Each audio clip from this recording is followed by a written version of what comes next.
अहिल्यानगर जिल्ह्यातील श्रीरामपूर शहर, मिरजगाव आणि भिंगार कॅम्प पोलीस ठाणे हद्दीत स्थानिक गुन्हे शाखेनं अवैध दारू धंद्यांवर छापे टाकत 4 गुन्हे दाखल करून 4,59,830 रुपये किमतीचा मुद्देमाल जप्त केलाय। अहिल्यानगर जिल्हा पोलीस अधीक्षक मुमक्का सुदर्शन यांनी दिलेल्या आदेशानुसार स्थानिक गुन्हे शाखेचे पोलीस निरीक्षक संतोष मुटकुळे यांनी वेगवेगळी पथकं तयार करत अहिल्यानगर जिल्ह्यात अवैध धंद्यांची माहिती काढून त्याचे समूळ उच्चाटन करण्याबाबत आदेश दिले। त्यानुसार पथकाने अहिल्यानगर जिल्ह्यात अवैध धंद्यांची माहिती काढून संबंधितांवर गुन्हे दाखल केलेत। यात श्रीरामपूर शहर पोलीस स्टेशन हद्दीत कारवाई करत नितीन शिंदे या आरोपीवर गुन्हा दाखल केलाय आणि 4,35,300 रुपये किमतीचा मुद्देमाल जप्त केला।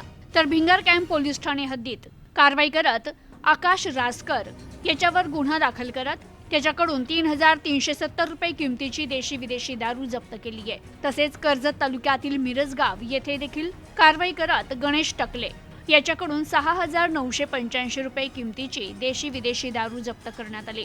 तसेच मिरजगाव मधील ऋषिकेश मुळे याच्याकडून 14,175 रुपये किमतीची देशी विदेशी दारू जप्त करत त्याच्यावर देखील गुन्हा दाखल करण्यात आलाय।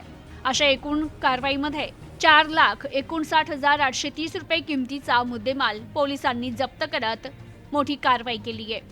Bureau report, news today 24 Ahilyanagar.